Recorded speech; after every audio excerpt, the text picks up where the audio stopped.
the name of the cop that's supposed to be here, but I don't see him anywhere, so I'm it. I'm security. It's all good. You know, take me to the nearest hospital if I get beat up. Please vote. Ladies and gentlemen, my name is John Rand. I'm chairman of the Thompson-Nicola Regional District, mayor of Cache Creek. If I could just make a few introductions here. Sue Gill is the Chief Administrative Officer of the Thompson-Nicola Regional District. Arden Bolton is going to give you a presentation on the utility systems. Doug Ray is the Chief Financial Officer for the Thompson-Nicola Regional District, and he's going to talk about the history and the finances, probably of the water system here in Spences Bridge, a little bit more focused than anything else.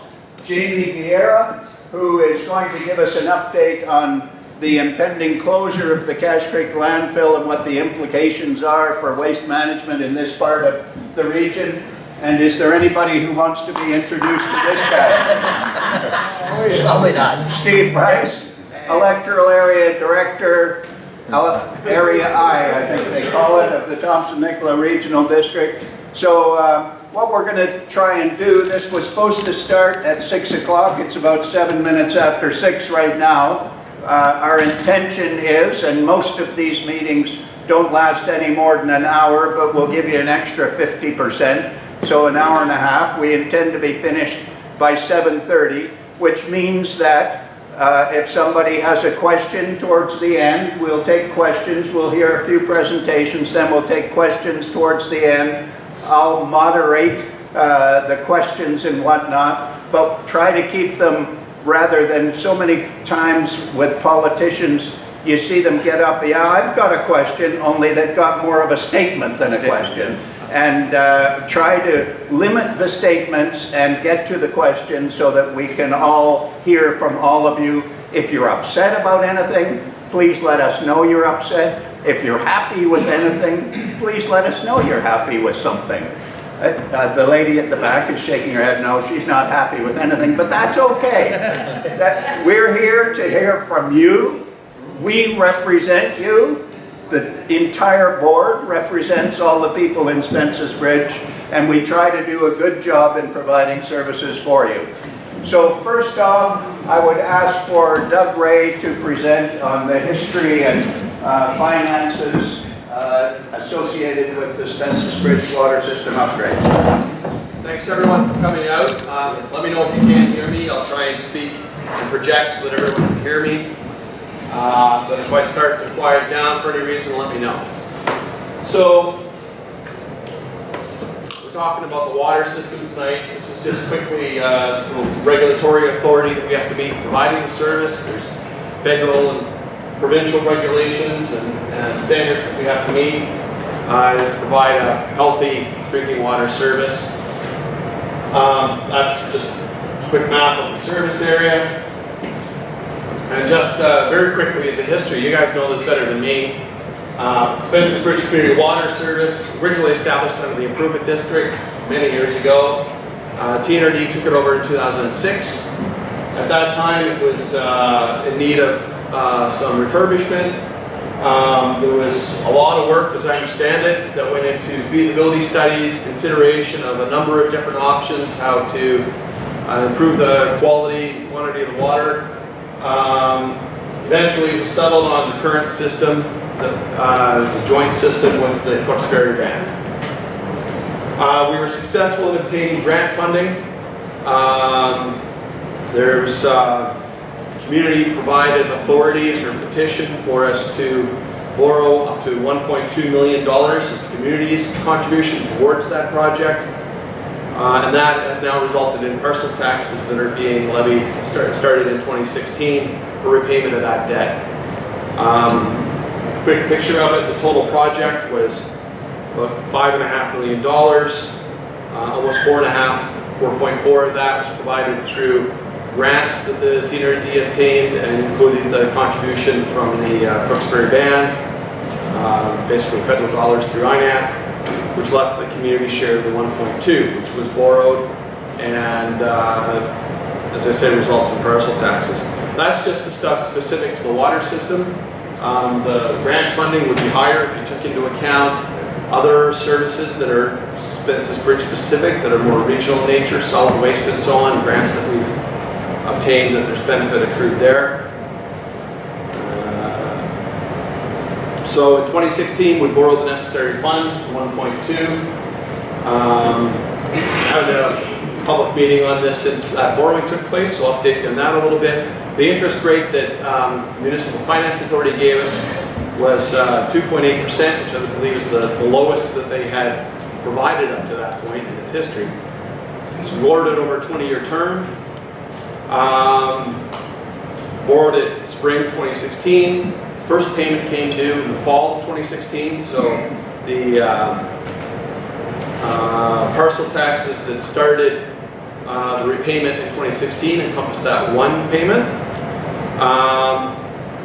which shows the parcel tax for that debt was $343 included in your property taxes in 2016. So with Municipal Finance Authority, there's essentially one principal payment each year and two interest payments, one in the spring and one in the fall. So when we borrowed in the spring, we had one interest payment in the fall of 2016.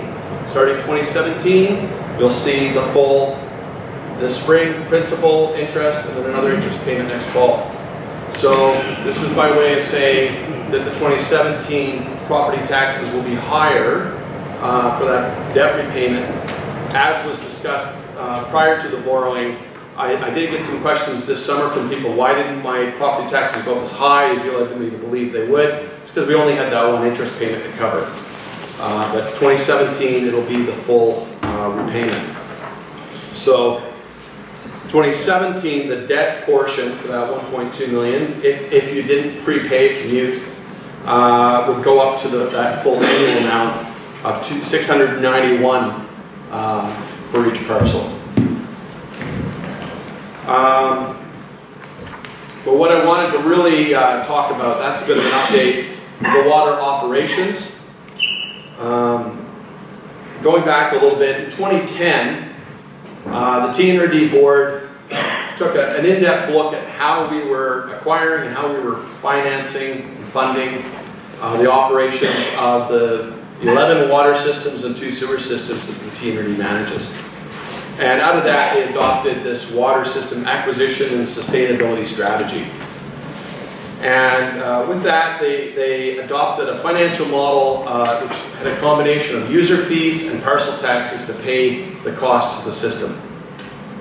And those were phased in between 2011 and 2015, because they didn't want to just suddenly have a big increase.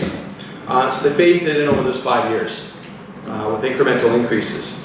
And part of it was a different way of budgeting certain costs. Prior to that, much of the staffing costs were funded through an administrative service and paid for by a broader base of taxpayers. Realistically, the Local Government Act says you should be making each service self-sustainable.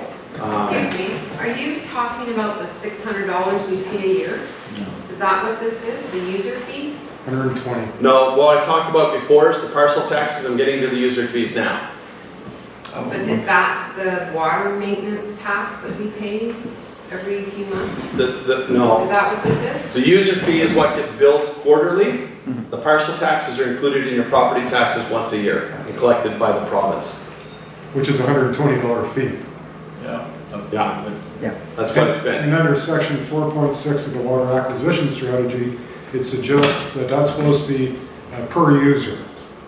And there's people that don't use water that are being charged for it. So in 2016, after rolling out the user fee and parcel tax increases, 2011 to 2015, we wanted to kind of look at it. Say, in 2010, we set out this model, we rolled out these rates, we want to see if it's working the way it's supposed to.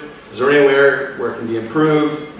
And one of the things looking back over this 5 years is we kind of realized that those rates that were put in place didn't really anticipate inflation over that period of time as well as they could have.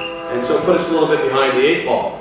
So one of the things we wanted to do is, starting now, let's look at the next 5 years. And let's see what we think the inflation will be the next 5 years and start planning the rates for the next 5 years so people will know what to expect. I realize the print's a little small to see. This is basically the financial model that was adopted. So there's direct costs that are budgeted in each utility system. Like I say, 11 water systems, 2 sewer systems. And there's costs that are specific to that utility. So there's BC Hydro, the testing, analysis, and treatment, routine repairs and maintenance, things that are specific to that system. And they're paid for by user fees that we bill quarterly. There's also direct labor. So we have a combination of TNRD staff and in some cases system contractors that we use to provide the labor that's necessary to provide that service. So that's a pool of costs. It's a little different. We've got a pool of costs that are all in one common budget, and then we allocate it out to each of those utilities in a systematic manner so that each utility can fund their share. And part of the question I'll get to in a few minutes is how do we do that? But in the end, those are also paid for through those user fees that we bill.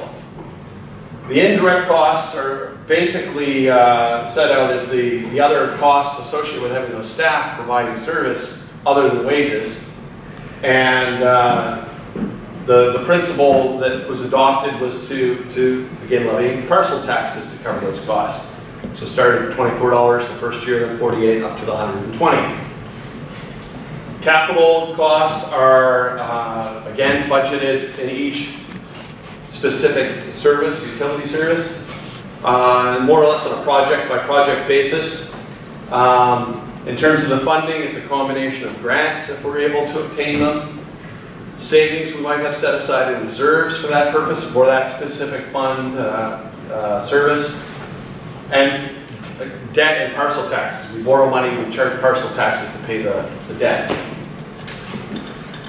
And management costs are basically budgeted separately and not allocated. So, like I said, we looked at the 2011-2015 rates that were rolled out.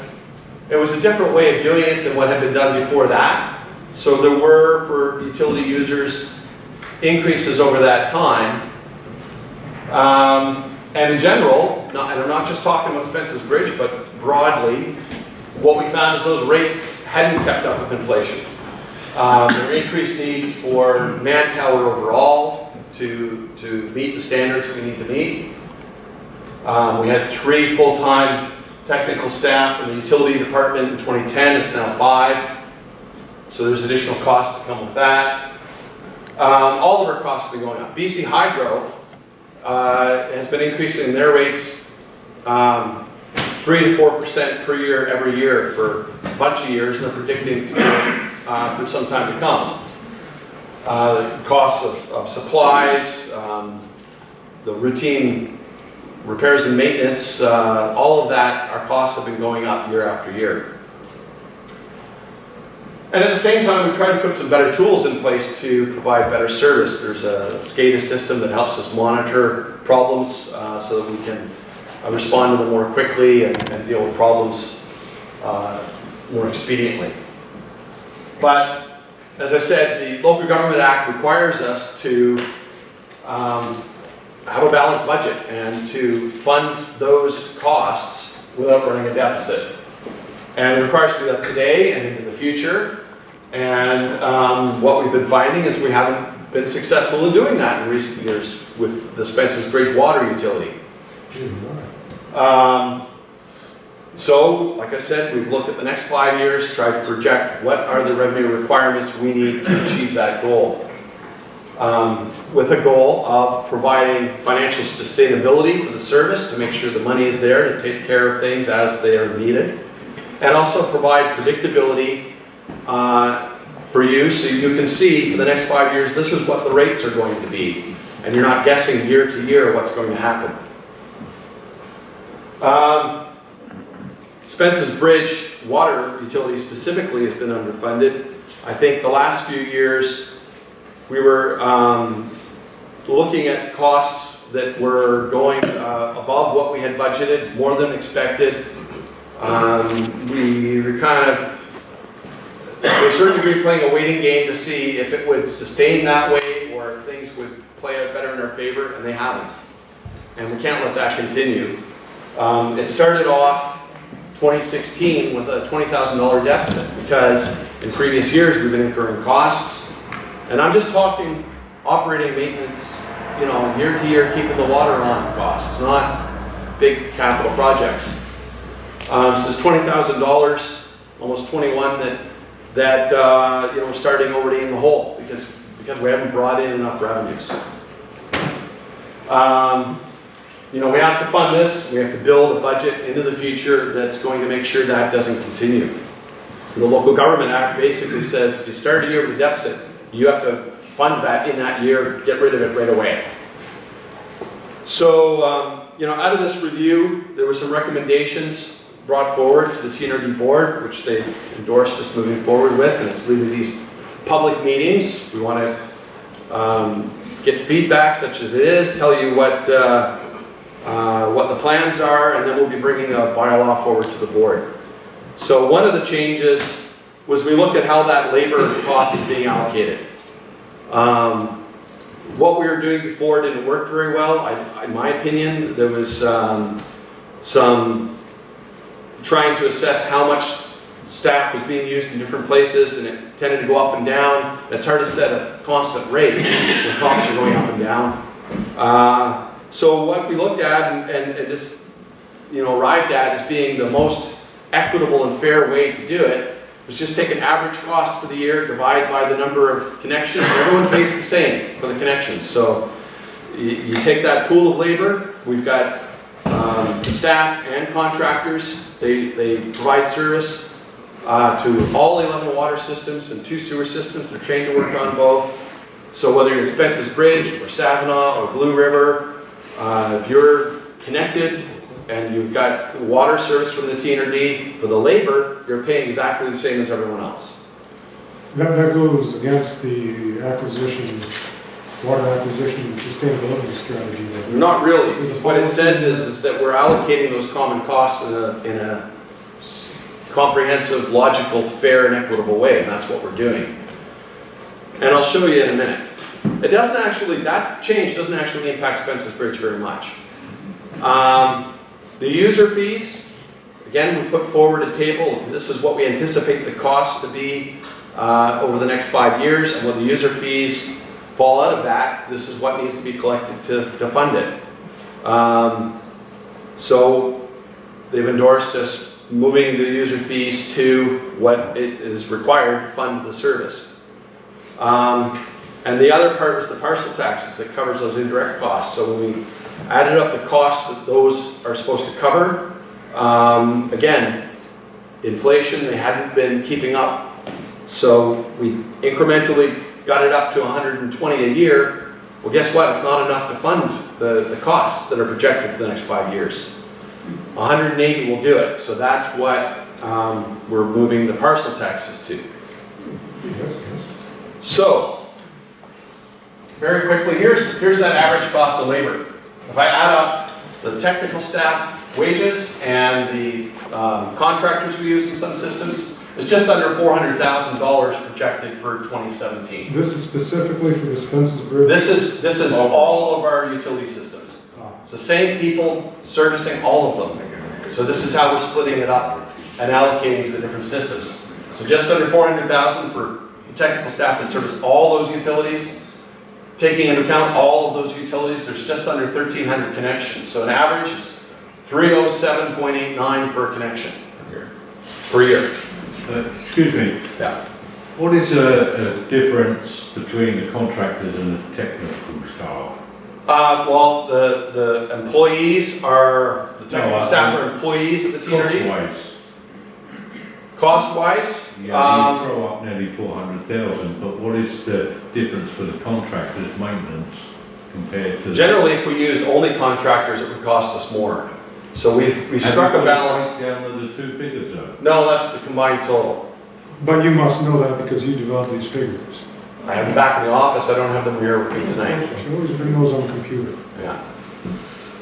In any case, if you want to see, this is the operating budget. So no big capital projects. This is again just keeping the water on. Breaks it down in that strategy that we saw a slide a minute ago between direct costs, the direct labor, indirect costs, and there's the debt payments there. So for the labor, this is combined contractors and staff allocated to Spences Bridge in 2016. This is what we predict for 2017. So it's not really much of a change at all, which means that in the case of Spences Bridge, what we were doing before was fairly equitable, consistent with what we're doing now. The indirect cost, this is the impact of the 120 going up to 180 times the number of parcels paying it. Excuse me, regarding the labor, is there predictions for broken pipes included in that or something? Or is that just the labor for Dave, the TNRD guy? Those are wages and contract payments. What's in the budget for routine repairs and maintenance would be the materials that they would use. So the wages would be in here and the materials would be in there. So you have some sort of scenario where you're thinking, okay, you're gonna have this many breaks in the pipe and we're forecasting this much labor? Well, we've estimated based on past history to some degree, James, Yeah. so we know that. So. yeah. So the real changes here from 2016 to 2017 are in these direct costs. There's a bit of an increase here. Why is that? Because we're starting with a $20,000 deficit, and rather than adding $20,000 immediately to be paid off in 2017, we've broken it down into some smaller chunks to pay it off over a few years. So there's a bit of an increase here for several years to get us out of that hole, and then we'll see. But basically the rest of the change between here and then forward into 2021 is inflation. Like I said, this includes BC Hydro's about 32% of that. And it's been increasing 3 or 4% a year every year. It also includes, what were some of the other things? The routine repairs and maintenance allowed for in there is again about 30% of that.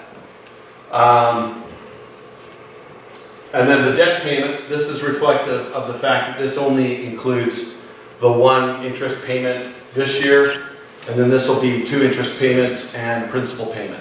So there's no markup on that. We collect exactly what we're going to forward to Municipal Finance Authority. So the parcel tax comes in, the payment goes out to them. So overall, that's the change. These things in the blue are what's paid for with parcel taxes. This stuff up here is what's paid for with the user fees. Okay, I'm a little confused again. Indirect costs are what again? Well, if you break it down into our budget, there's a number of things that we've classified in there. It's a little different than perhaps looking at it in terms of what the benefit is, but in general, it's the cost of having staff on the road, providing the service, other than the wage cost. So they have vehicles to get around in, and there's cell phones they carry with them, and those kinds of things are covered through this income stream. And the debt payments are related to? Debt payments are related to that 1.2 million we borrowed and now being repaid for that capital If you project. commuted that doesn't apply to you. And the 120's in there too. So if you commuted, you're only paying, it's now going up to 180. But if you didn't commute or prepay your debt, it's higher than that because you're paying that plus the amount that we pay to MFA. Okay, excuse me? Yeah. If you paid your 10 grand, what's the story? It just means that your parcel taxes are going to be lower. There's a base amount of parcel tax that everyone pays, and then the debt's layered on top of that. So if you prepaid your debt, you're still paying the base. The 100 was 120, now it'll be 180. If you prepaid your debt, then that's it for the parcel taxes. If you didn't, then there's the debt payment on top of that. So, like I said, the labor is just that average cost. There's about 100 connections. That's how that's calculated. So what does that mean for rates? So right now, we've been charging $150 a quarter in user fees. To cover that budget, it has to go up to $231 a quarter. which is a steep increase, I realize, about 324 a year. But, you know, if I go back, there's not a huge increase in here other than the fact that we're trying to get out of that deficit, past costs that have been spent that we haven't funded yet. This hasn't changed that much. So it's mostly that. And unless something radically different happens, that's going to be the case going forward. So, like this money that you're collecting now, like that's quite a big jump from when we first started to look into moving here, it was $86 every whatever.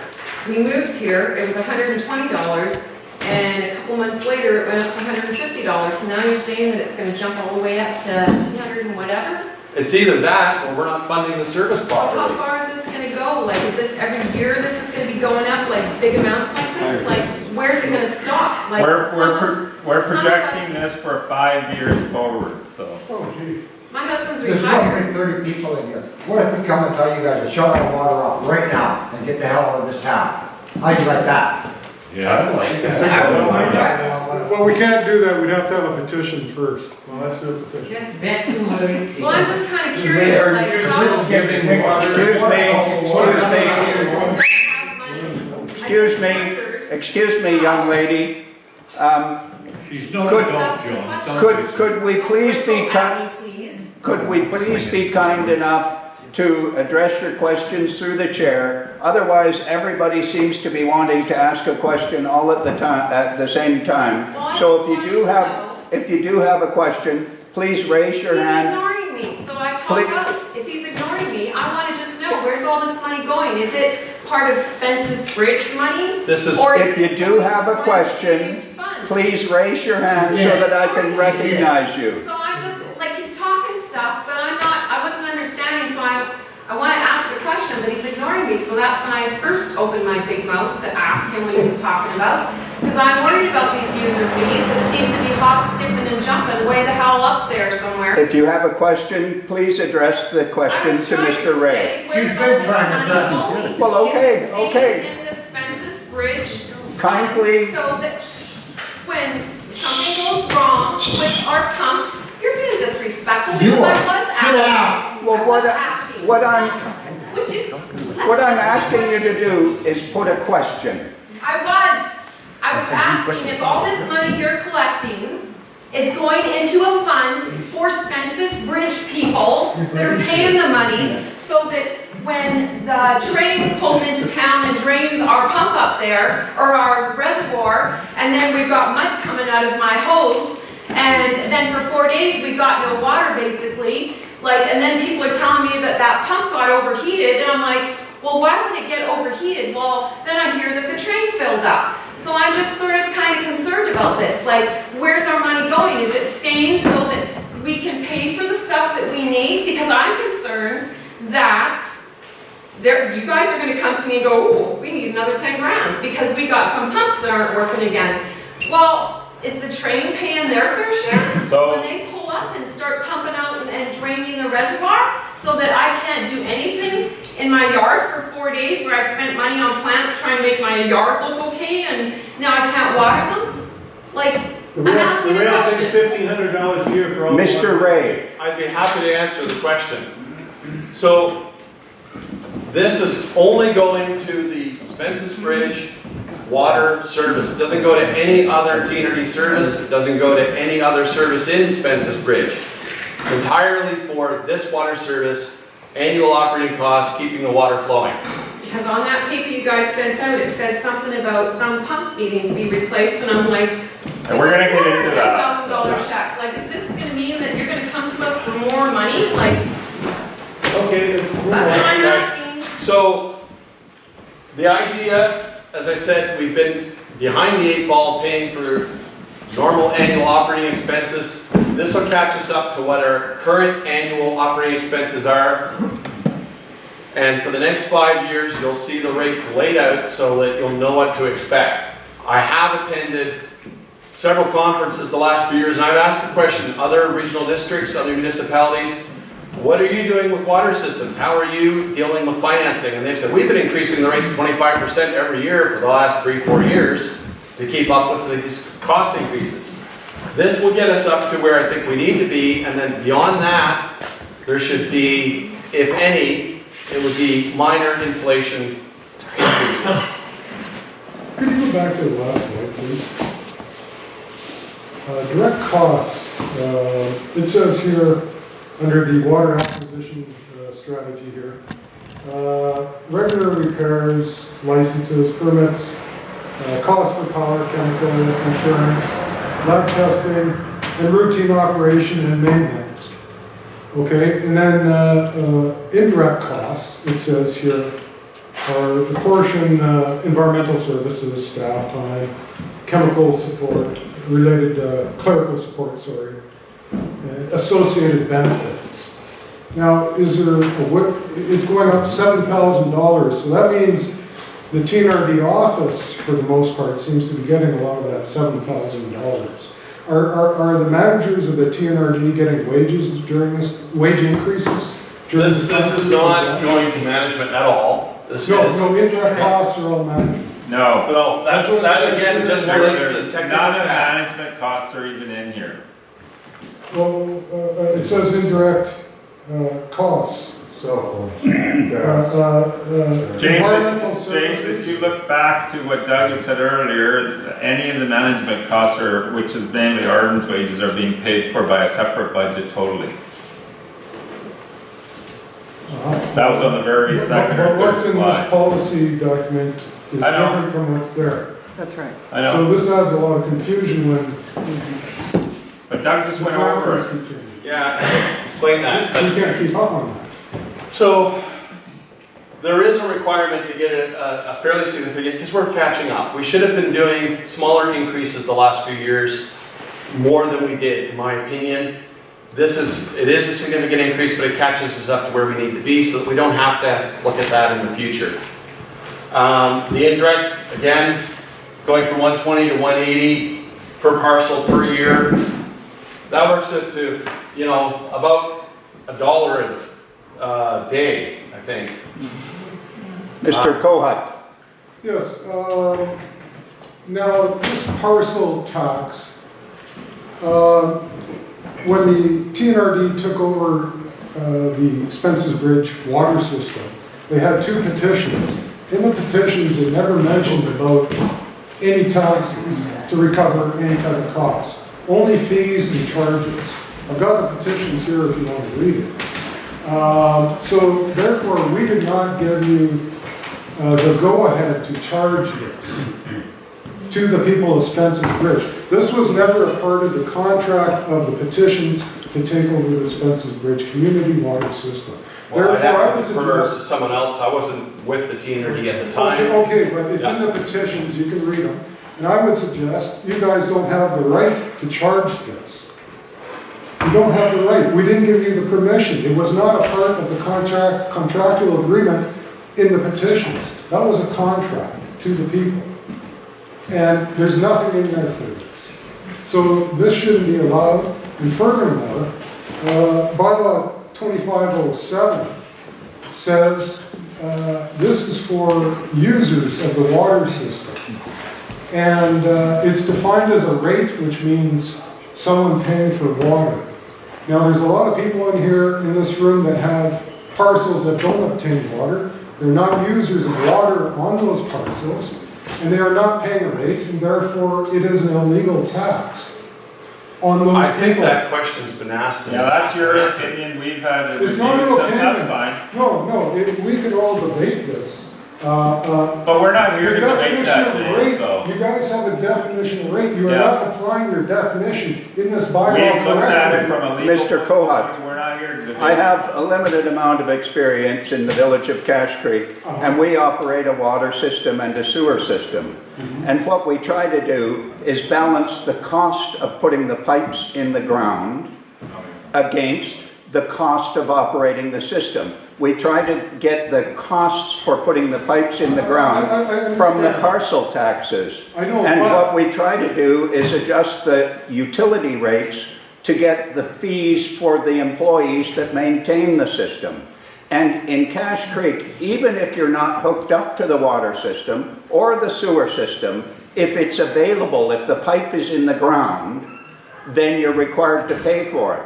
Well, Same I as know the garbage Cache Creek service. bylaws, but I know this bylaw. James, we've been And through I know this the many definition. times with you before, Definition. so we're not gonna be Why here to are you debate guys, that, okay, my sorry. question, why are you guys not paying attention James. to your definition I'm of sorry, rate? we're not gonna answer your You question, we've been know the through it word before. user.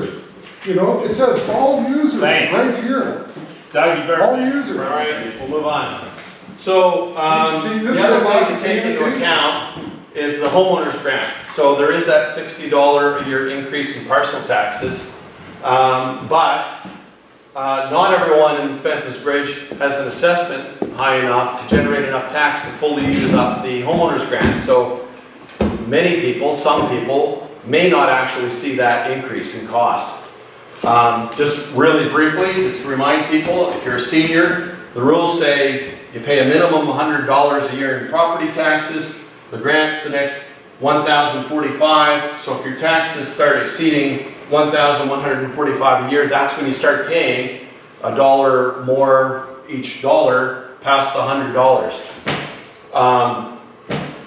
If you're under 65, it's a little different. $350 minimum tax, grant $770. So again, if your tax bill was $1,140, you would be paying the $350 plus another $20. So when might that kick in?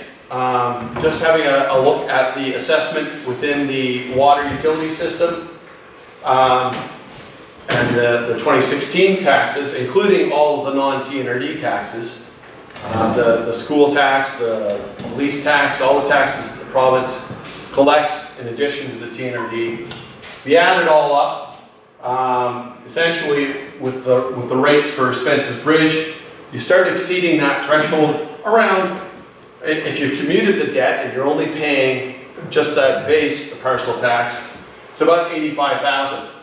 If you're under 65, it's about 83. If you haven't commuted the tax, there's more parcel taxes you're paying towards that debt. So you would start paying additional more than the minimum tax at a lower threshold, around $23,000. The average residential assessment at Spences Bridge in water system is about $87. So if you have prepaid the debt, you may be, because this is an average, some people are going to be above that, some people are going to be below that. There are going to be some people who aren't even going to pay that $60 increase. Did I see a question there? Yeah, just on, Dave Walker, Cookford, Mass. Just on the minimum property taxes, say for a senior, $100. Yeah. Is that exclusive of the parcel tax? No. Because that property tax includes everything from schools to fire, Yeah, it's the everything whole else. shot. So if you're only paying $100, then you're not paying the parcel tax, and you're not paying anything else. It just means that the grant is covering the rest of it. So if your total tax bill and your tax bill, someone came to $1,000, then you're only paying the 100 and you're using up most of that. the rest of it's. We still get the money from the province. It's a grant that they're providing you by flowing the money through to us and not taking it from you. But once you start getting over that level, you've used up the entire grant, and then they start coming to you for the taxes. And that's all set up by the province. The TNRD has nothing to do with that other than, we're one of the taxes that gets collected. So there's a chance that some people might not be paying additional parcel taxes if they haven't fully utilized that grant already.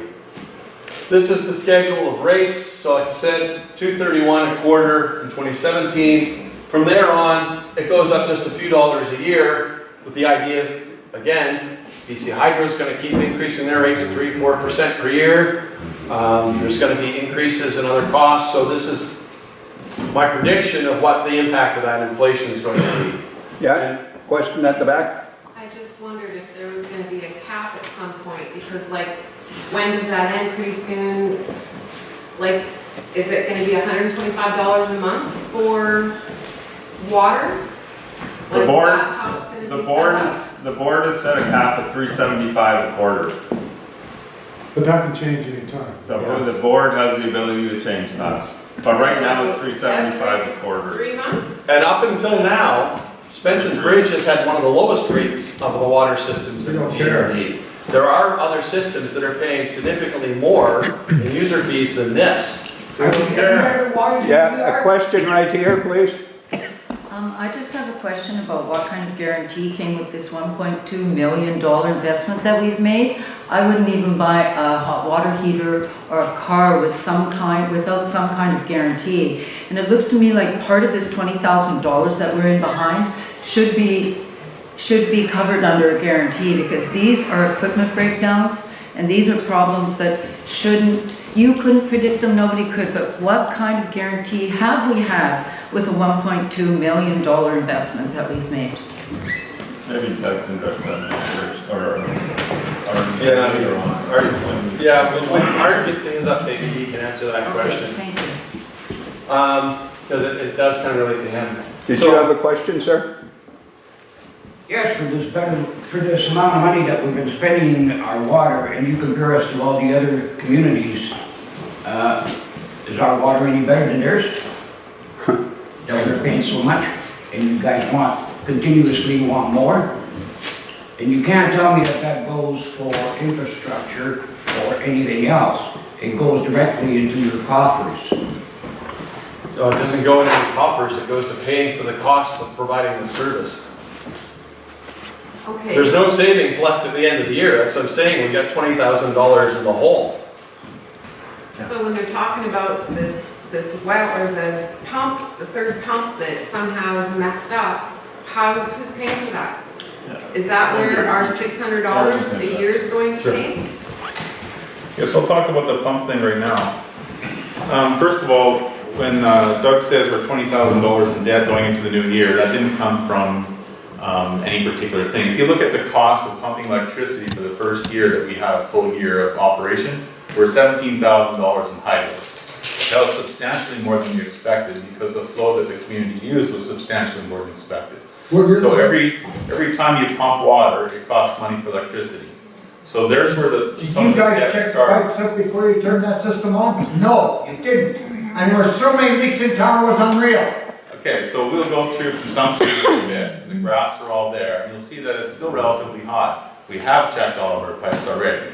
So what that means is the pipes that are leaking currently are on the property owner's side, and we'll go through that in a little bit. Anyways, the debt that we're talking about here is accumulated not because of some of the things that you said, but it's a bunch of things, including hydro being the key one. Anyways, the pump issue, if you consider that pump down there, pump well number 3 actually is what we're talking about. Well number 3 has run steady for 3.5 years. So that's why the pump's worn out. It has nothing to do with anything being a warranty issue or substandard. It's simply been used to the extent of its life. Okay, but what about the train issues? We've been questioning the trains coming into town, and they're filling their grinder car At the up last with all this meeting, water. I asked all of you folks to call me if the train uses water there. And actually the band... They sneak into town at 2 a.m. Can I answer your question? So the band actually caught them and phoned me, gave me pictures. I got the guy's name, got a phone number, I phoned them, and they said they're not going to use water anymore. I said, okay, fine, so be it. Did you cut the service off? Cut it off. We told you to do that last time. You didn't do That it. is an option. It's an option, no. You Should do be it. done. Oh, You well, do just hold it. on. They did not, they're not paying for water. You cut them off. Let me answer the question. Now, let's have a vote. It's the railway got cut off. Try to keep the meeting in order a little bit. No, He's trying to answer your questions, and you're trying to make resolutions. The resolutions are made at the TNRD board table. We don't decide whether to cut off a pipe at a public meeting. So if I turn off the water and the railway has a fire in this area, I've heard that's happened before, they run down here to get water to put it out and it's not available. You think there might be some liability there? I But would they're say yes. abusing it, is what they're doing, because I'm If they're sorry. using When do they it, use that for a fire? They call the fire department. Do you have a question at the back, sir? Yes, I do. They call the fire department. The fire department comes over here and puts it out. so there's no risk whatsoever if I go out and turn that off? No, there isn't. Well, I beg to differ. And they have deep pockets and lawyers, so. Well, I think our fire department Are knows they better than paying you. their portion? Are they paying? Are they paying? $1,500 a year for the rail for all the water they can take. This gentleman here had his hand up. He just answered my question. Oh, there you go, $1,500 a year. That's it? that's all they're paying, and they drain that reservoir? Okay, let's talk about that, because you're actually wrong, and it's not what happened there. Well, I had So- mud, I'm outside at 6 AM and I've got mud coming out of my. Can I answer your question? Can I answer your question? The draining of the reservoir had nothing to do with the training. The draining of the reservoir it was an issue with our SCADA system and communications down at the site. There was a programming problem. It didn't phone us when there was a problem with the well. And I'll get into some more details about what failed down there. Basically, a check valve started to fail, caused the pump to spin backwards and the water flowed through it backwards, and then it caused some other issues along the way. Anyway, that didn't call us. When the reservoir ran dry, the system shut down because it knew there was a problem. Didn't phone us. We didn't know there was a problem until we got phone calls from the people in the community, and that's when we found out what happened. It had nothing to do with the training. It had to do with programming issues at the site. Yes, sir. Yes, have you got a total cost of the maintenance or repairs to the well pumps? Recently or Well, for the last year. we can get that. Yeah, because that. So our statements are on the web, we put them on our TNRD website, they're audited every year. When we put down every service, it's on our website every year. What total cost of? Each system with the various different cost breakdowns is on our website.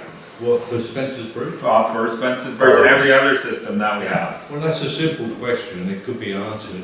I know we got a $60 million budget, and you're asking me to extract a very small little number out of it. We can certainly get it for you, we just don't have it right now. But it is on our website, if you got access to the web, it's My right there. question pertains to how much that is costing us. Yeah, it's an easy number to get. To the bill. Yes, sir, question. Yeah, I was just going on this water thing here that the railroad's getting, and I talked to the contractor out there getting it. What are you doing with the water? Oh, we're flushing out our culverts down the rail line. With water that it's potable water coming out of there, that we pay the chlorine, the whole business to keep this thing running, and they're flushing a bloody culvert out with it. It doesn't make any sense. No, and my understanding from Arden's response to the question, are they still using the water? He's made a request to the railway not to use the water anymore. Did they say, no, we won't use the water anymore? They did. Unfortunately, the part of the problem is... Who's they, please? I have the name and phone number back at the office. Which railway? This one right here. CP. There's CP running those tracks, and Rocky Mountaineer runs in those tracks, and Via Rail runs them. That was part of my next statement. Part of the problem is there's lots of different users, lots of different people involved. There's no one person to phone to get that answer universally spread out. That's part of the issue. Shut it off. Well, my send them down to the island here. Mr. Kohat. Yeah, in an email, I asked you guys to bring costs for chlorine, electricity, and the volume of water pumped for the years 2014, 2015, and to date 2016. Do you have that information? Absolutely, yes. Can you provide me the cost of chlorine for 2014, 2015, and 2016 right now? Right now? Yes. Do we want to finish our presentation here, or do you want to go to that? When will you provide that information? Let us finish our I presentation. asked you may to get ideally some, provide it on a slide. So, parcel taxes, this is the 180 minimum. That's if you didn't prepay the debt, that would be the annual amount on top, so that would total 837. If you prepaid the debt, you're only paying 180 each year. As I said, the Local Government Act specifies this, and this is what we do. Any of this money we collect stays with the Spences Bridge water utility service. We can't use it for anything else. If I happen to be overly cautious with my estimates and we collect more money than I thought was necessary, I would stay with this service and offset future costs. We couldn't use it for even other services in Spences Bridge. It would be for the water utility. But I don't think I've been overly cautious. I've tried to be realistic in my estimates, make sure that we're getting enough funding that the service doesn't suffer, but at the same time, I don't want to take any more money from you than we absolutely have to. In terms of future strategies, the next thing on the list, I suppose, would be water meters. That's a strategy that's coming to the TNRD as a whole, not just this water system. It's been adopted around BC by everyone. There's a couple of reasons for that. One is access to future grants. The federal government, the provincial government are saying, look, if you want grant funding for your water system, you need to have water meters to qualify. What government is saying that, and what documentation? Just let him carry on. I've got 3 people that have their hands up, the lady in the front row, yourself, and the lady in the back, and we'll get to those. Let him do his presentation, and we'll carry on with the questions afterwards. That's one issue. The other thing is, right now, we're basically charging that flat fee for a single family dwelling. If we charge based on consumption, there's a possibility, I haven't crunched the numbers, I can't guarantee anything today, there's a possibility that we can keep the lower base rate for low water users lower than otherwise, and have tiered rates based on consumption. So that might help keep the affordability issue under check. And the other thing is, when it comes to the future of the assets, water meters promotes conservation, which means those assets last longer. So the pumps last longer. The pipes and everything lasts longer. The BC Hydro bill stays lower, and that helps defer having to replace those things in the future and the cost that entails. Here's the slides Arden was going to talk to you about water consumption. Okay, can we just take these 3 questions while you're still there? Sure. You're first. Doug, back on your budgeting, if you find that you have extra money at the end of the year left, while we're in a deficit position, wouldn't it be prudent to apply that extra money to the deficit? It automatically would. You would, okay, Yeah. thank you. James. Okay, I went through the Freedom of Information Act and looked at, I was supposed to be looking at as-bills of the water system, although I didn't get all the as-bills for some reason. But anyways, the wells appear to be running on single-phase power. And I don't know what kind of engineer you guys hired to put in single-phase power, but he shouldn't have been paid to provide that kind of advice. My well that I put in, because you guys wouldn't give me irrigation water under no bylaw, I converted it to 3-phase power from single-phase power in order to save about 40% of my electrical costs. Why didn't you guys be intelligent enough to do the same thing with those wells? Try to be respectful with your question. I'm saying, why No, but try to be respectful. Don't insult anybody's intelligence. If you've got a question about the phase of the electricity, simply ask the question. Answer the question, please. The answer to the question is that's not our side. So What do you that mean design that's was done outside of our control. You mean it's the Cook's Ferry Plan's control? At the time, that's who hired the engineering. And you guys couldn't have negotiated a deal to get a more environmentally friendly water system? Under the Local Government Act, Section 2, you're supposed to have stewardship of the taxpayers' resources, among other things. You guys haven't done that. Well, it's according to you, James, but as I said, there were multiple parties involved, and we had to, and this is one of our only systems where we're grateful that we're working with the Cooks Ferry New Bend because it's a benefit to the whole valley at the end of the day. And this was an agreement that was done with them, and they had hired their engineers to do that side. And you guys just took the word of their engineers and that's it? No, we worked with them, don't get us wrong, at the end of the day, but it was designed and we had probably limited. I mean, it can't, it doesn't mean it can't be upgraded in the future either, so. It costs more to upgrade it once it's done. Yes, it will cost more to change it. I have a question. What brand of pumps are you using? What brand of pumps? Yes, because some brands of pumps are very bad. My pump has been running for 7 years, an average of 20 hours a day. You asked the question, let him answer the question. Okay. They're Gould's pumps. Gould's? Okay. Question at the back. I asked a bunch of times, I don't think I was answered yet. Are you guys going to come to us again if there's a pump that needs to get replaced or something, or a forced pump that needs to get put in, and ask us for another $10,000? If it's routine, there's budget in there for routine repairs and maintenance.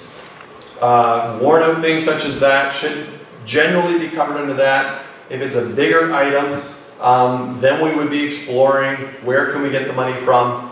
Usually the taxpayers, the last one we look at. And there's really no way to predict the lifespan of a pump or something else. There's averages, and we expect that it will operate for 3 or 4 years continuously. But there's no answer to your question. We can't predict the future. Whatever the system costs to operate, we have to collect from the users. Something wrong with pumps, they should be 10 years minimum. And I was told that somebody was they were talking about a fourth well because the 3 wells weren't enough. And I'm just like, oh. And I read my little paper that I got, and there is a little sentence in there that must be covering, because it says basically that, oh, I'm okay for what happened this last little bit, but I'm not covered for anything else after that. It basically said that anything else that happens after this little thing, it's a new thing. So I might be asked for more money. Like, I'm done paying for what was happening at that moment for the 10 grand, but it basically said, so that's why I'm here. I'm asking if this is going to be a regular thing, that if a 4th well needs to be dug, are you going to be coming to the 133 parcels and saying, okay, we need another $10,000 from everybody? No, so before we can do that, it was like very much like the 1.2 million, there has to be a borrowing process in place. And we have to get, we typically go through a petition or a referendum if and when something like that would ever happen again. There's differences between capital upgrades, which is what we're talking about, petition and or referendum to get the assent of the electorate, as it's called, into the Local Government Act, where the folks that receive the benefit give us the authority to go borrow. Then we have the operating side, which is sort of everyday operating, as we're talking about right now, which is user fees and so forth. If and when something like a pump goes or the like, and Doug's absolutely right, the folks are the last folks we come to, because we just can't come to you and say we're going to impose a $10,000 per parcel fee, if you will, because that happened the last time because the folks had given us the authority to go ahead and do that in the first place. Yes, it was. There was a petition process. No, most of us did. More than 50% of the people gave us the authority, which is what the Local Government Act requires. And so there are processes built in, but if and when it's just repairs and maintenance, we look to other grants. The director in the area, typically we have gas tax, we can sometimes approach those things. So, and we do that throughout the regional district with those operating or sort of some of the significant motors. So our maintenance money stays in our little town for our little town, and that gets used for our little town, not for Walshing. 100%. Right, 100%. right, you're absolutely right. There's a question here, yes, sir. Yeah, Michael Jefferson, I'll start with one question. Has it ever occurred to the board that this whole system is inadequate and it doesn't serve the needs of Spences Bridge? It doesn't, it is an inadequate system. It doesn't provide the water necessary. It compromises the fire service, and also it's unreliable. So, have you ever considered that? yeah, it's not inadequate. I wouldn't classify it as that. What we have a concern with is your usage, or the folks' usage in Spences Bridge, is way higher than any other system that we have. Oh, desert grass. Really? And Arden was going to go through some of those numbers with you, I think. Yeah, I want to do that right now. Yeah, good. Our trees are dying. Why is that? The gentleman here has the floor and he's got another question. So Arden, can maybe just go over those numbers just for you, and I don't know if you're comparing them to an average or something, Arden? I haven't yet, no. Anyway. Do you have another question, sir? Yes, I do. Two-part. One is the village of Clinton in our TNRD region. Is it a different region, or is it in? No, it's in our. No, it's in the TNRD. But it's a municipality unto themselves. Okay, the second part is in June of 2015, this village of Clinton celebrated opening of a brand new water system that was funded with 100% funding with a $2.45 million grant from the federal gas tax fund. Brand new piping, brand new tanks, reservoirs, pumps. It was a surface water system, filtration, chlorination, et cetera, et cetera. Brand new system complete. That's right. And we got 100% funding through the gas tax fund. That's what they choose to spend. My their question gas is, tax on. why are we being saddled with a $1.2 million debt? So that was for the past, and what they applied to was the Strategic Priorities Fund, I suspect, which is 100% gas tax. We've applied to many of those. The water metering stuff is over $1 million just for 6 of our systems. We applied for, I think it was over $1 million for that. We didn't get the money. Good. They said that we did not quite qualify for it last year because our asset management wasn't strong enough, so we really built that up. I did talk to Clinton, and that was the fund they got it through. Was it their lobbying effort? Was it the need? I don't know. Each system has different unique needs. Chase just put a new system in water filtration. They spent $10 million on it, same time as Clinton. They had to pay a third of theirs. They only got a 2/3 grant, which is more likely what we would end up getting at 2/3 grant, because that's the programs that are out there. But that's, you know, so each one is a little bit different, so. Well, it should be a little bit different if it's all in the same area, it's all in the same district. It's not. It's discriminating. It's project-based, so. The village of Cache Creek paid substantially the entire cost of our water filtration plant. I think we got $533,000 in a grant, and then that was way short of what we needed, and they gave us an extra $150,400. The cost of the plant was well over $2 million. And so we had to dig in our jeans for the rest, the same way that we did. Yes, ma'am? You got an engineering firm to study our water usage, but did anybody check into what the average incomes are? And in retrospect, is anybody thinking that perhaps you've built us a water system that the people of Spences Bridge can't afford? It's the people of Spences Bridge that voted for it. These costs just keep going up and up and up. It's the people that voted for it. We did not, yes you did, James, we went through a That's petition. bullshit. The people of Spencer Bridge voted, but we got conned. Just a minute, I sent you emails in the past outlining that we should drill a test well by Murray Creek Falls. You refused it. In the 2008 water meeting, I presented corporate information to filter the water from Murray Creek for about $1 million. You guys refused it. You didn't build the cheapest system, sorry. But my question is are those pumps really operating 24 hours a day?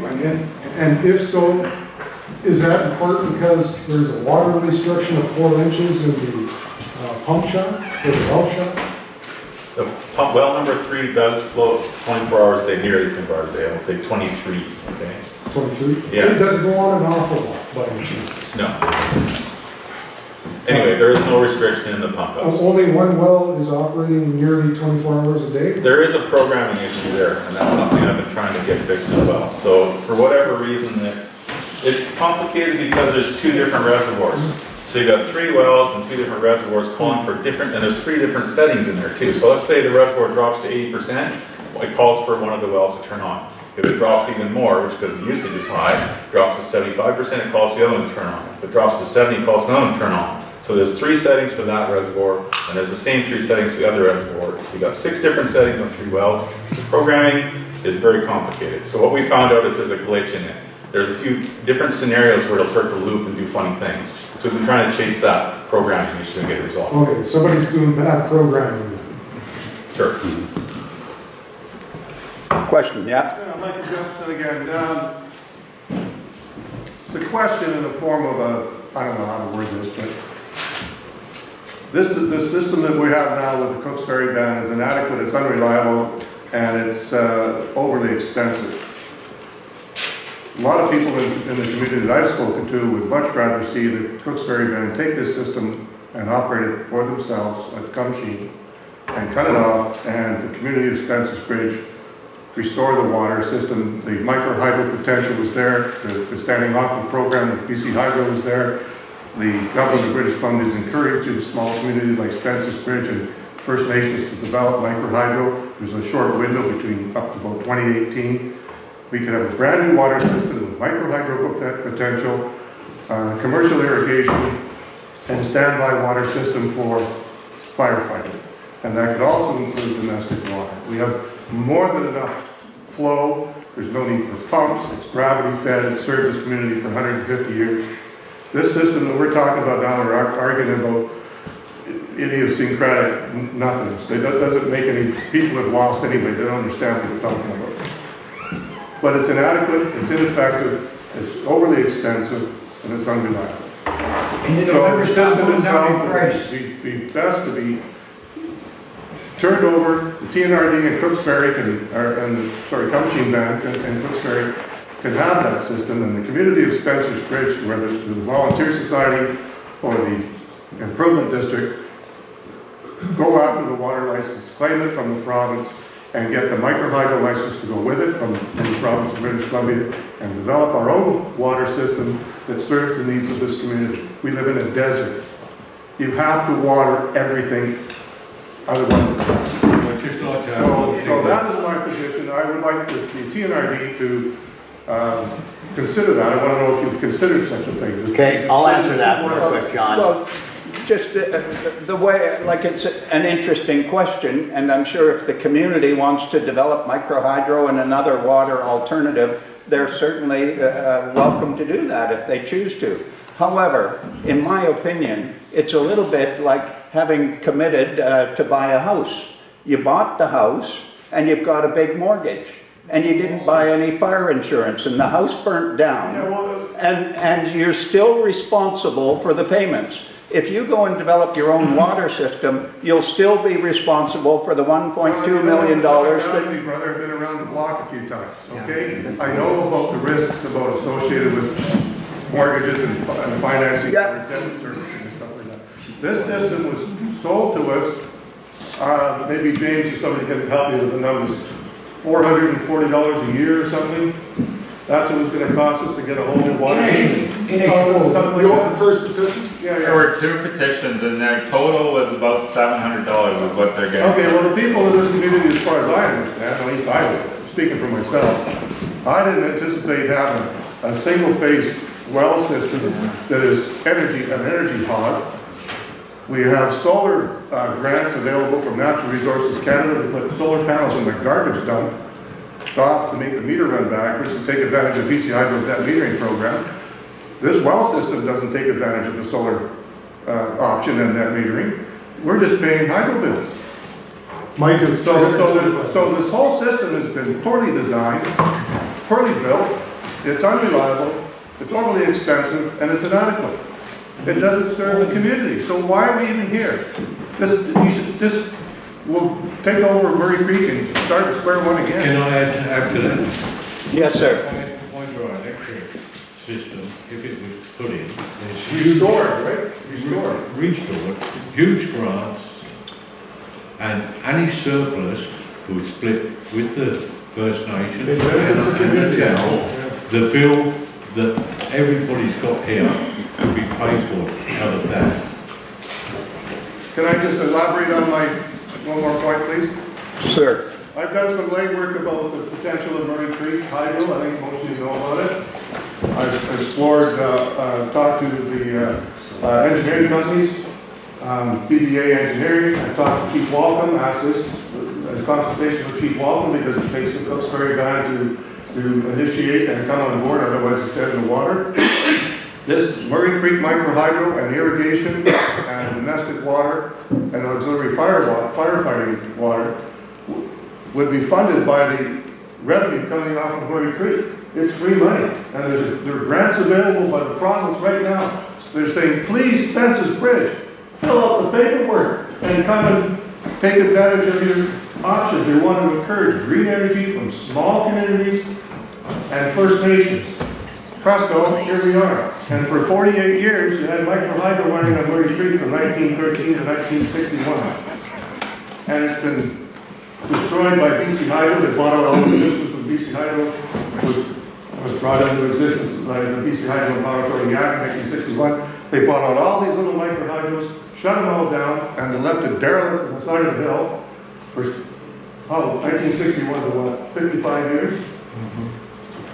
So now, for the last 15 years, there's been a standing offer by BC Hydro to procure green energy through run of the rivers etc. Now, all that is being focused on small communities, First Nations communities, and communities like Spences Bridge that have this beautiful resource sitting right there, and we're looking at it every day, and nobody's lifting the finger to make the first, pick up the phone to find out how we do it. Well, I've been doing some legwork, and I've got a lot to share with you if anybody wants to talk about it. But we have a short window. We can take this system and turn it back to TNRD and do the Lakeland. We have Murray Creek sitting there, and you can irrigate till hell freezes over. So you're not going to get saddled with all these big bills. This little town's going to dry up and blow away, folks. Your real estate values are in the toilet. You're stuck with a mortgage and you can't sell your house. Why? Because you're high and dry. You don't water. There's no economic activity. Murray Creek has the potential of up to $300,000 a year of free money coming into this community. Ka-ching, for the benefit of all of us. Great. So there. So this system is redundant. It's obsolete. It's ineffective. It's unreliable. And it's Stuck with it. And it still has to be paid for. Okay. Question at the back. Okay, do we have enough water for fighting fire in this town? Absolutely. It depends who answers the question. Yes. Since when? Since the day it was built. Bull, you told us a bunch of times, this place is not for fighting fire. This is for the water town, for the town of the water. You told me that yourself. I believe that I typed up an entire response to your question and it's posted on your website. It's been there for 3 years, two and a half years. Go read it. Okay, thank you, Doug. I don't see any more hands up here. Arden's going to go over some numbers here. Okay, so somebody asked me what the water consumption in the community was. This is it. There's all the numbers for the entire system since it started. Started on June 3rd of 2013. Total at the bottom is just over what is that, 113,000 cubic meters of water. 2014, we're at almost 200,000 cubic meters of water. And here's the reason we're in debt. 250,000 cubic meters of water in 2015. And this year has actually been a lot better. So there's Much cooler and much rainier. cooler, that's right. Okay, so we don't have totals for the whole year, obviously, because it's just to date. So there's the numbers, and we've even graphed it out. There we go. I've showed this exact same graph here before in the past. Obviously, there's new data for this year on there. I went through it, and if any of you were here last time, we talked about we've identified on this graph where leaks have started in the system. So the first one here is gray. The first line here is when the system started. Consumption peaked up like this and came down this low in the winter time. And you were asking about leaks in the system. This is proof that the system was actually very good at that moment. Then it goes from the gray to the next one is 2014, which starts at this green line. And then you can see things start to go awry right around here. So that's in April of 2014. Consumption starts to go off the charts here. Not quite as high as the peak. And then something's wrong in the fall here too. You can see this consumption's way up. And the difference between the previous year at that point, and then transfer over to 2015, which is red. It starts on this end. And then you can definitely see how this thing starts to spread out and get a little crazy. So this to me indicates that there's a leak in the system somewhere. It developed after the initial gray line, which is 2013. You can see the difference in this amount. And the leak hasn't been found yet? They have. Let's continue along just so you can see the rest. 2016, I know we worked in our system in 2014 and 2015 to try to figure out where the leaks were. We found a few, fixed them, but a lot of the leaks that occurred in this system were on private property. Yes, sir. Yes, have you done a graph and analysed with, like, i.e. the check valve, the leaks, what the true consumption would be? This is the true consumption. I know that, but without the leaks and the check valve, We can't determine that. Without water meters in more places in the system, it can't be determined directly. There's a question here. So is our water pressure way higher than it used to be on the old system? The reason I'm asking is that street I live on, I think every one of us either have a leak in our lines or the valves going into off your mains are busting or leaking. It just seems that Thompson do. Your pressure's low? What are you trying to say? Your pressure's low or? No, but is the pressure higher now than it used to be when we were on that gravity fed system? I'm just wondering why all these lines are breaking all of a sudden. Since the loop was complete. You know, before, a lot of the distribution system's old, for starters, okay? So when we dig down, we fixed a few breaks over there, water main breaks, which occur in every system. It's not like it's unique or new. But when we dig down, most of it is AC pipe that's broken. So that by itself, all that stuff on that side is all AC pipe. So what that means to me is the system is aged. It's at that point in its life where it's starting to break down more often. But like I said, we've already identified all of those places that we could and have fixed them already. So what this graph is showing us is, well, you're asking about pressure. So I don't have the answer to your pressure question, by the way. I'd have to go look it up. Because now we're running that 9, I don't know what it used to be. Yeah, I don't remember what it used to be either. It was before, well, I was right when I came here. Anyways, you can see in here, what I'm trying to get at is this consumption in the wintertime, November, is really low, which means there's no leaks at that point, because that background would be much higher if there was, okay? So something's changed since then. I'm pretty confident it's not because the pressure's higher. I'm pretty confident it's because there's system issues. In fact, we found a lot of private property issues, what we've been working on the last few years. Anyway, I think that's it for And water meters would help to identify some of those problems if they're on private property. Yeah, question there? Just a sec, David, this gentleman here. I was just wondering, is there a way we can, on our private properties, is there a way we can check if we've got a leak?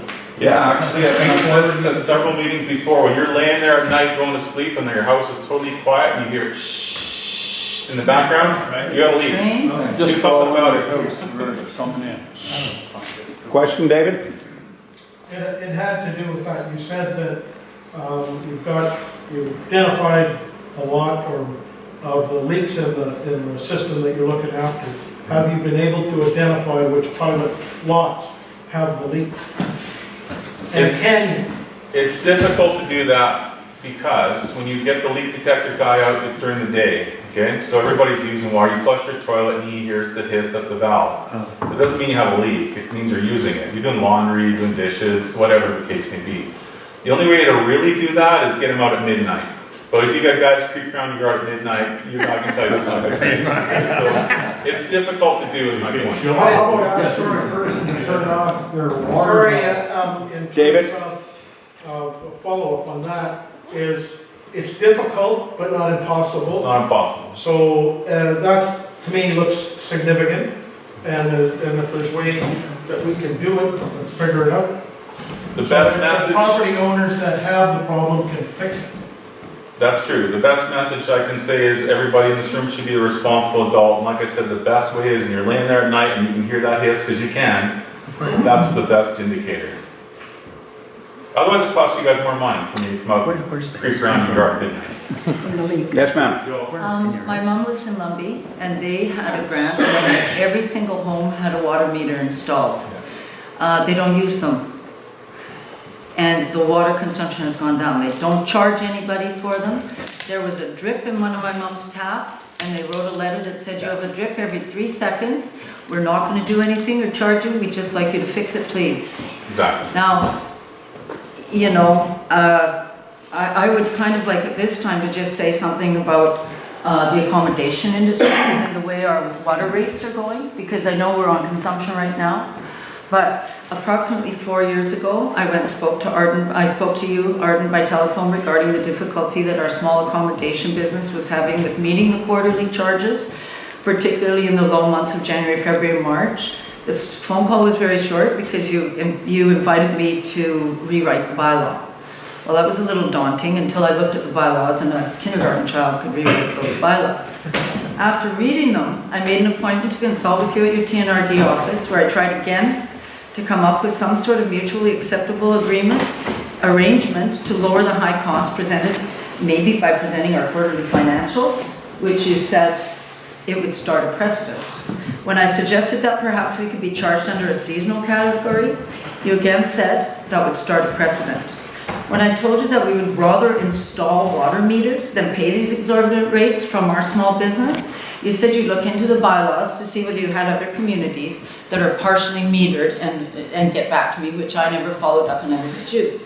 I am now ready to start a precedent or rewrite the bylaws. I'm sure that Roy and Sarah, Dave and Dixie, Jean, Michael and Dorothy would agree with John and myself that the accommodation businesses in Spences Bridge cannot withstand these enormous water expenditures, especially during what used to be our 3 months of slow season, and without the steelhead, it may be up to 5 months with these tragically low steelhead numbers. I'm just hoping, I'm asking if we can get together and perhaps finally come up with a solution with what we are being charged when we have no business.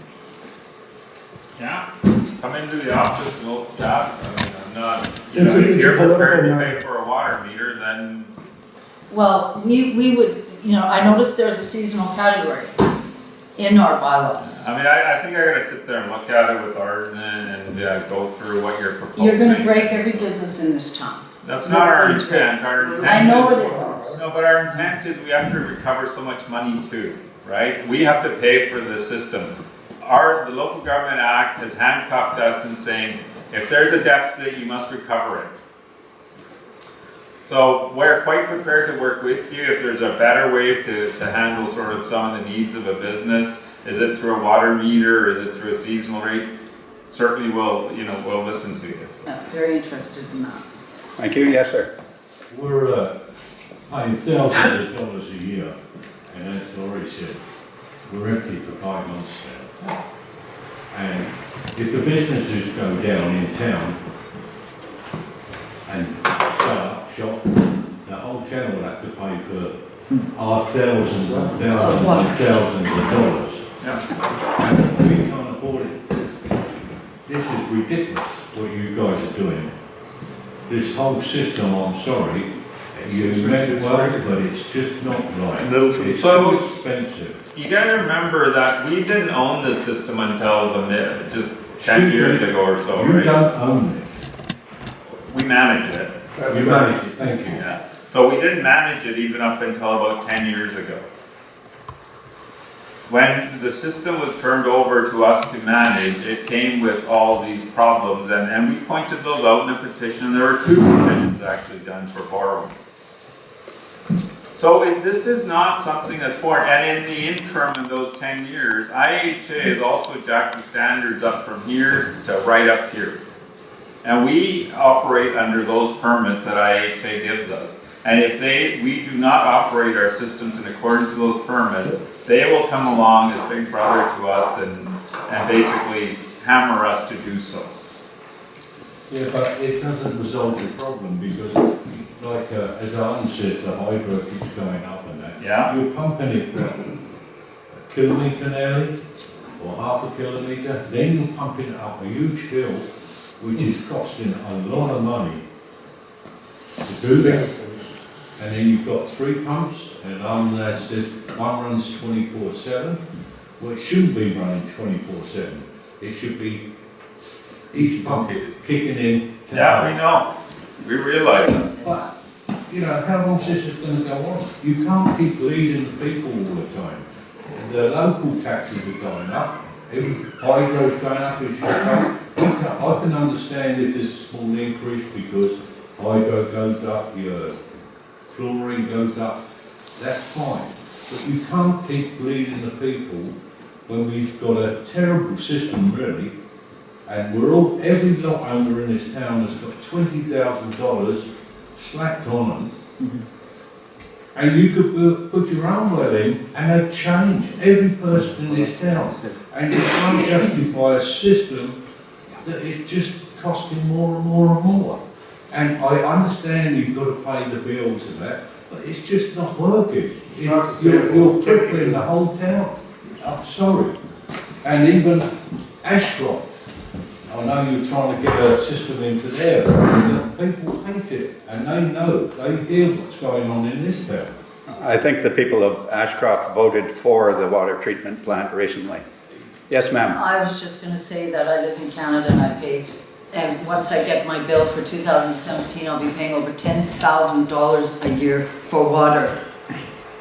And you're probably in there too. That is a disgrace. I live in Canada, not a third world country.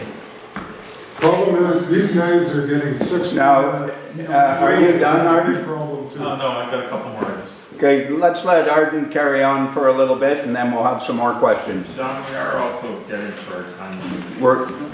Okay, I'll make it short. So I was tasked with updating with what's happening with the water system. So just so you're aware, there were some questions about what's happening with the wells. One of the check valves on well number 2 failed. What happened? That caused the water to flow backwards through the well, and it actually spun the well back, or the pump backwards, generated its own power, and then blew the capacitor start out. So there's 2 items we had to fix there. And along the way, I've already identified well number 3. It's been running 24/7 for 3.5 years, which if you run your pump, your well for 2 or 3 hours a day, it equates to 30-some years. So it's definitely put in its time. Anyways, the motor itself is actually the problem. It's having an electrical, not a failure yet, but it's getting close to the end of its life. It's drawing more amps than it should, and it needs to be replaced. Obviously, when we get a big truck out to pull the well to replace the motor, we might as well replace the pump too, because that makes good sense. So yes, we will be replacing the motor and the pump at the same time. How much will that cost? Is it under warranty? I don't know at this point. Will it be over $2,000? Oh, definitely. The pump is worth, the motor is worth more than $2,000. Yeah. Okay, the water use graph we've covered.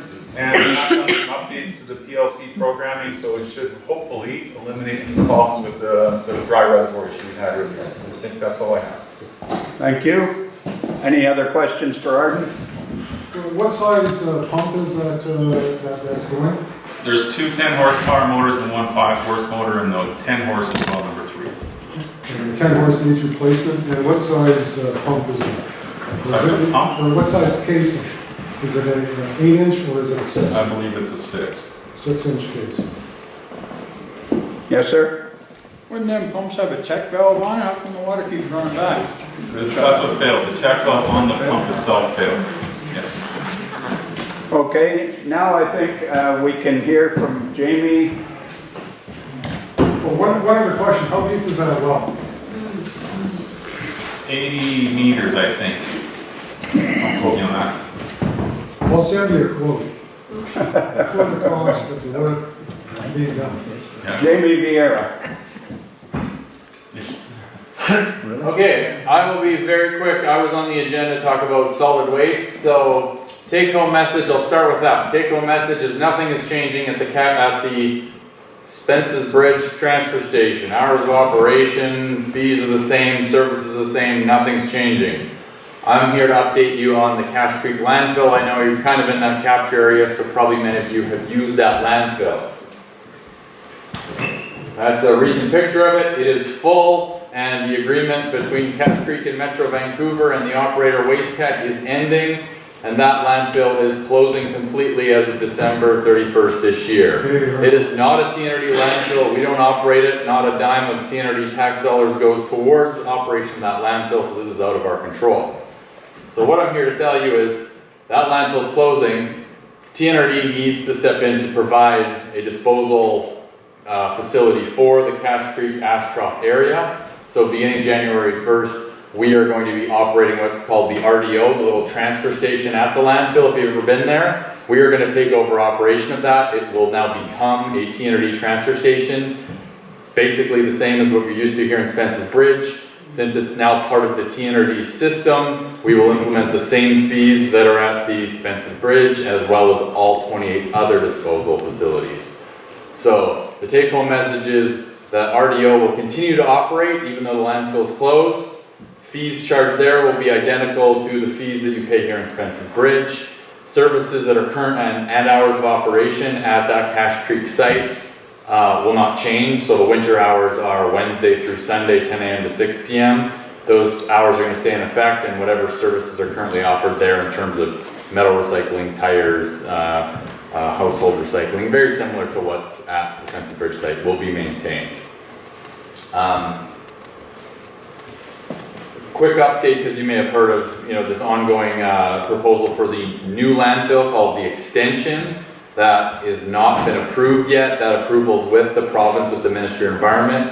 So there is not a new landfill open there yet. And Cache Creek and Belcorp Environmental Services, the company who's in the process of proposing that, are still working hard to get that new landfill open.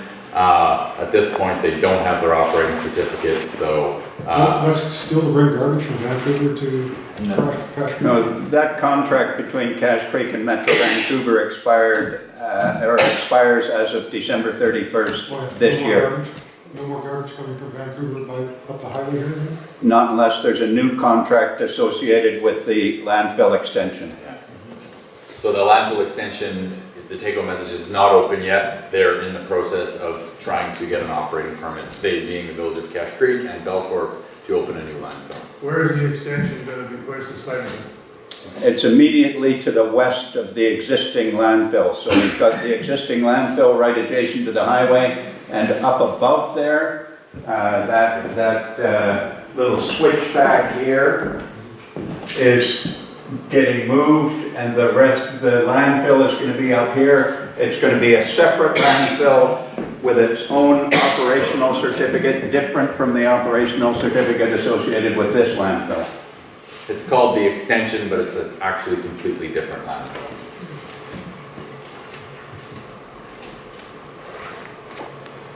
That's all I have. Any questions?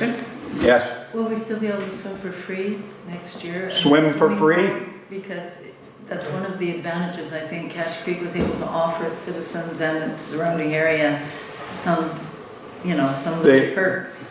The free, And that's one of the ones. the free access to the swimming pool was a pilot project that I suggested to council about 3 years ago. I will continue to support that. And, it's not, just because you're the mayor, you don't have any power, just like being a chair. You don't get to do anything without the support of council. So if council supports that, it'll be free next year. David?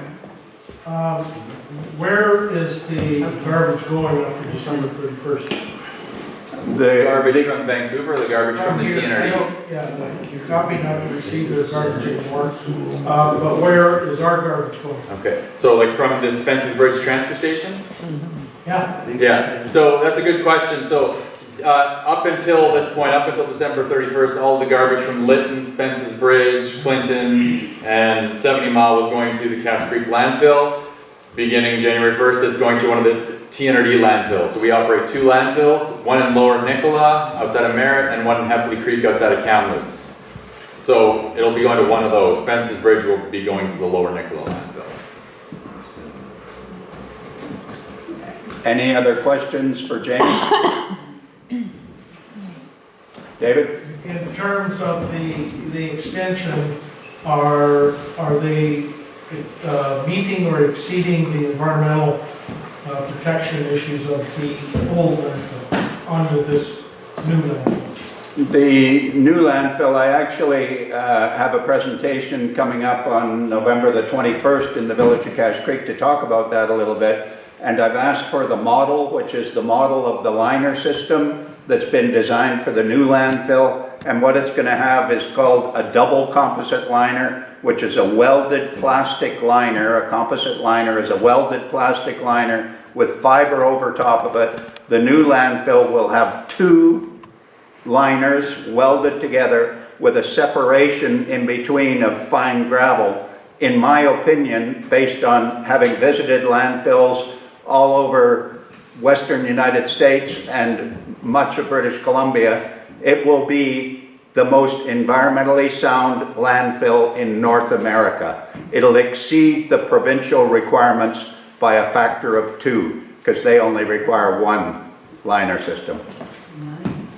That's a pass mark. It'll, pardon me? That is a pass mark. It's a Pass mark. It's good. You passed, John. Good thing. You're only one tonight. Any other questions about my personal life or anything else? I've got no secrets, honestly. Well, what do you think about you guys didn't obtain approval from this community in the petition? Well, I believe I was. I believe I was chairing a meeting where you came and made a similar presentation. Actually, that brings up a question. You didn't give a resolution to the halting of the taxes for this community based on my evidence that the takeover of the water system at Spences Bridge was illegal.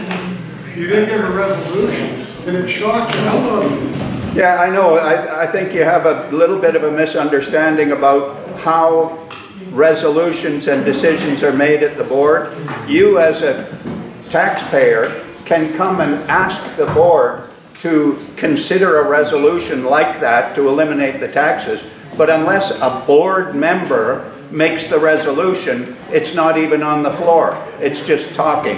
And no board member, as you saw, chose to take you up on your suggestion that a resolution be considered by the board. But they did it for my removal of my properties from the water services. Yes, they did. And I had letters regarding removal of the taxes, giving me my property. That's bizarre.